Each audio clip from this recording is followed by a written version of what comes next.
in the great state of Texas, the hot, humid state of Texas, and the wonderful city of Dallas, a city at that.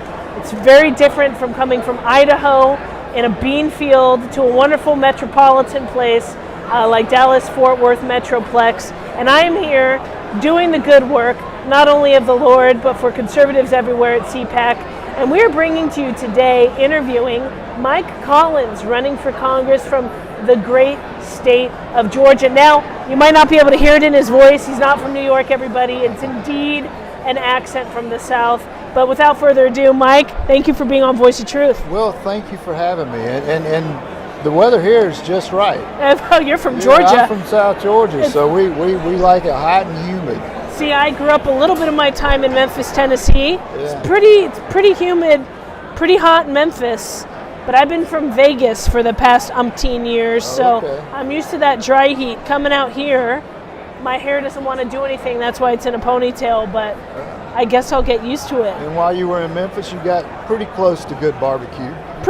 Oh yeah, I did. Memphis in May is it's half there. Drag you on over to Georgia and we'll show you what some real barbecue is. Hey, you know what? Give me a reason to come to Georgia, and I'm going to come and I'm going to taste what some real barbecue we can is. Sure take you up on that. Absolutely. So, we're here at CPAC. It's fun. It's invigorating. There's conservatives from everywhere with a common ideology and goal, and you're here running for Congress. I am. I'm here. We're here not only to try to help get our message out, which we have been, but in a lot of ways, I'm also here to solidify what I've been seeing out across the country. And I'll back up a little bit. Before I actually got into this race, I had the opportunity to speak at some other venues. And what I've been seeing out there is the same thing that I'm seeing here. And that is a lot of new people that are showing up that understand that something is going on, that something out there is not right, and they want to help. They're fed up, they're mad, they are so mad that a lot of times they're just yelling to try to figure out what do we do to get back to where we were 2.5 years ago. And so it's been really encouraging to see the amount of new people that are here at CPAC, as well as we've had a great lineup of speakers so far. Oh, amazing speakers. After coming to CPAC, everyone during the elections was saying the silent majority. I don't see a lot of silent people here right now. And they're not silent anymore. I tell folks, if you really thought that the Tea Party movement of 2010 was something, I don't think that's anything compared to what's coming up in 2022. It's going to be a tsunami. I agree. And you can see it by the zeal and the invigoration of everybody here. There's a passion that we needed in America that might have been dormant. But after this last election, that fire was ignited, and it is rampant running red through America. I would agree with you 100%. And then you take a look at, well, Mikey, why are you running for Congress? And I had, in our 10th district, our congressman, Jody Heiss, has been there 7 years. And he has decided to step down or resign at the end of his term to run for Secretary of State.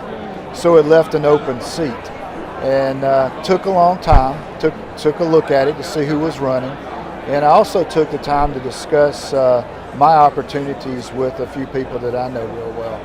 And one of them happens to be about 90, he's 92, 93 years old now. We'll fish you out of the boat. Really? We go deep sea fishing, yeah. He thinks he's maybe 60. Hey, you're only as old as you feel. But we had sat there, we had like 3 or 4 times that we had lunch, and he was always, Mike, somebody's got to sacrifice. Yeah. You're the person that we need to go to Washington. Your kids are grown, they run your business. I can't help it, you've been taking private pilot lessons and you're looking at an airplane and you and your wife are going to go travel. You want to retire, have fun. Yes, you're 53. That's okay. Yeah. You've got time afterwards. Yeah. But right now we need people to go to Washington with a backbone that do not care what the news media is saying, that is not worried about the outcome, because you're going to get beat on and they're going to take you out if they can. Yeah. And I was like, wow, that's That's really encouraging encouraging. words. I mean, let's Thanks, go. bud. Give me a water pistol. I'm going to charge hell. Yeah. So anyway, I kept looking at it, kept thinking about it, and I was actually, it's really weird, but I was sitting in church, and gosh, I don't even know what the preacher was, what Beanie was talking about. I don't know what he was preaching about. But he said, you have the chance every day you can get up and you can go to work and make money. Yep. You can do that every day. Yep. He said, but you don't always have the opportunity to make a difference. Yeah. I said, wow, okay. That sounds a whole lot better than sacrifice. Yeah. So, I talked it over with my wife a lot, and then, I actually called my buddy back, who's 92, and I said, look, we're not going to sacrifice, but we're going to take this opportunity that we know we can do. I know I can win it. I know I'm the right person, and I have the message to go with that. And I also have the backbone to stand up to not only to these left-wing lunatics, but also people in the Republican Party. Yeah. Because we've got some elites and rhino establishment people up there. Because if we did, where are they? They're you can't hear them. You can't find them. Yeah. But we certainly need to point them out, like I did with Anthony Gonzalez when I went to Ohio on my own dime to speak about that. It's time for them to move on. Yeah. It's time for us to put some term limits in there so that you can get some fresh blood coming in. That's kind of like with my sons running our business. They've been down there for 6 years, and they took over about a year and a half ago. A lot of different perspectives. Mine is different. Mine's more settled. They don't make any money. Yeah. Theirs is we got to grow. Yeah. But you need that even in politics. Yeah. We need to be running that place up there like a business. Yeah. I cannot believe that we have a United States federal government that runs that place off the seat of their britches with an open checkbook. Yep. Okay, we got a debt ceiling. We got to vote on this. Yeah. Open checkbook, spoiled little brats. Yeah. Yeah. What happened They to get what they want. passing budgets, passing appropriation bills? Accountability. What about accountability? There's not anything except for how do I get reelected? Yeah. What do we need to do to make sure that we stay in this thing? It's because they're lining their own pockets. There's been levels of compromise, right? And that has always been a concern. At some point, when are politicians not going to compromise anymore? I don't think it's going to go away. But you do need fresh blood, and you need that different perspective, because it eliminates the ability for pockets to get deeper, thicker lined, and for compromise to continue to ensue to where it's a web, it's a spider web that's uncontrollable. It is. We got away from one simple word, and that's service. Yeah. You go and you serve, and then you come home. And that's why I had no problem with signing a term limits pledge. Got no problem with it. Yeah. That's why I believe in a balanced budget. We've got to do that. In 2016, I was one of the first Georgians that actually signed up to back Trump. Yeah. Way before he was the nominee in Cleveland. Wow. And that's the other part of my message that I'm bringing to the 10th District.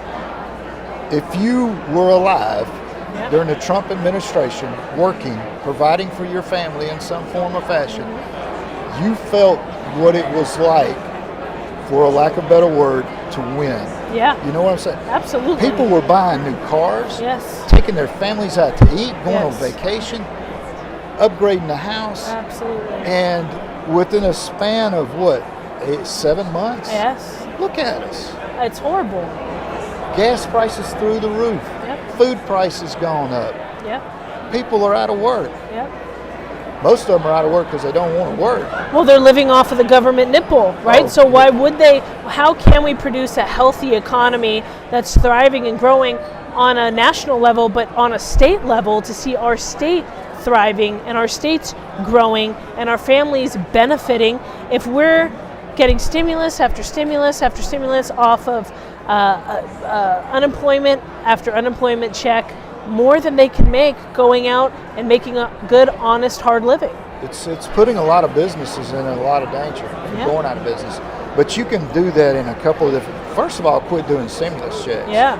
they're looking at a fourth stimulus check now. It's ridiculous. And then what is this going to be, the makeup stimulus check? Yeah. In case we missed you last time, we can add to this one and we can make all this better.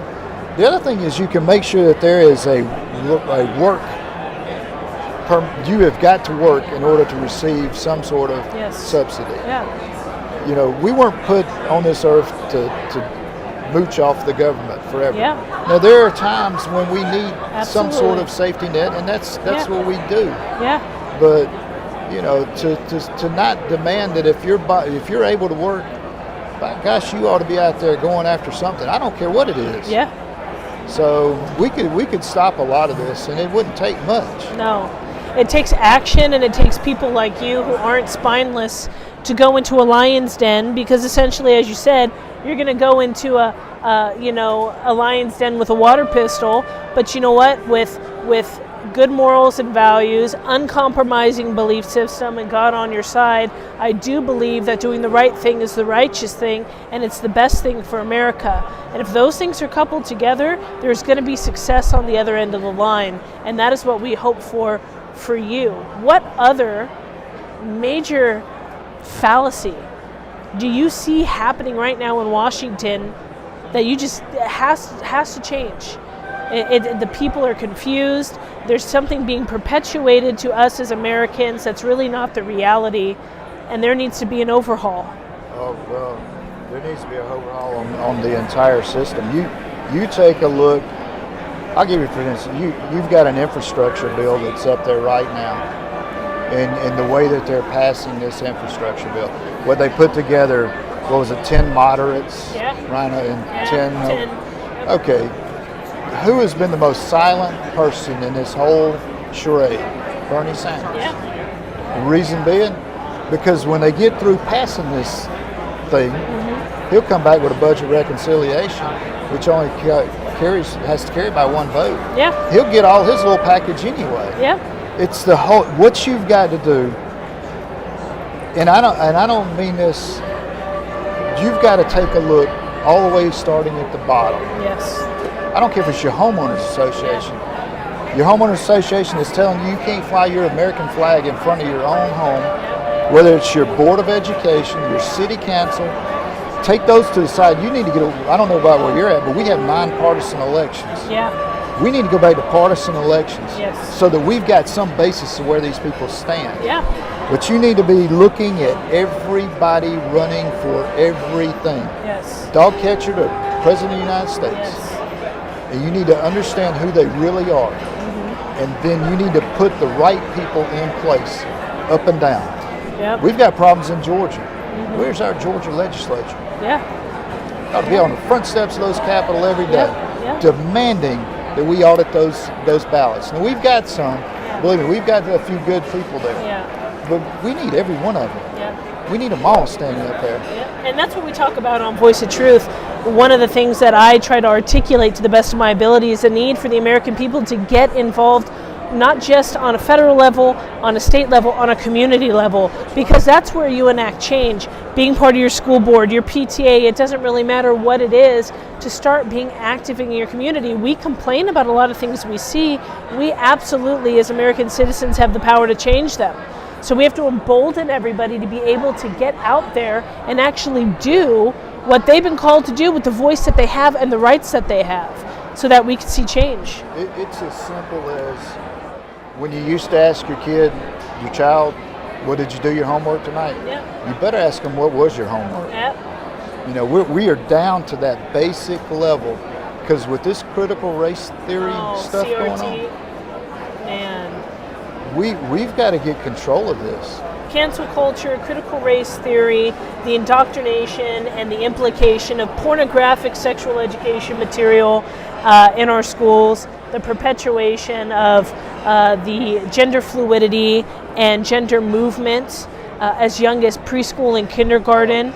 There is foundational problems that we have to do something about. You're exactly right. And it's not as bad in my state of Idaho, which is where I'm currently residing, from Nevada. It's a whole nother story for a whole nother day with our governor there. It's another ball game.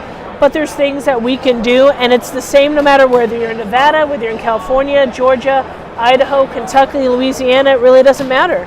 We can do something about enacting positive change and being about America by being about our community. We can, and the neat thing is, right now, what you're seeing is people begging to identify something for them to do. And the people that can channel those people and get them focused and help them get energized and stay energized, we'll take this country back. Yeah. We're going to take this country back. We are going to take this country back. Look at all these people fired up here. We're going to take this country back. Trump did more for the economy and for America coming out of a time of complete and utter economic destruction from the Obama administration in a short, really a 4-year window with fake dossiers and scandals, and then a pandemic that last year, which I don't think by any means was the way that it rolled out was just coincidence. He had a hard run, and he still succeeded because he's passionate and he surrounded himself with the right people. He knew who he was. That's right. You know, you take a guy, and I consider Trump probably the best president in my lifetime. Now, I did not get to vote for Ronald Reagan. I was after him. Was when that's when I was in my career started under George H. Bush. And so I've been through presidents that I would consider liberal, rhinos, or in establishment, and Obama. And you're right. When the whole atmosphere from a business standpoint, when Trump hit the ground, was unbelievable. Unbelievable. Radically changed. It did, and we're gonna win our race in the 10th. We're going to put some good folks up there in D.C. We're going to fix some problems, and then I'm going to come back to Georgia. There you go. And resume what I was doing. That's right. Hey, you know what? Trump started the race real strong for us, but we got to finish the race, right? You can't start the race and then get racing fatigue and get exhausted.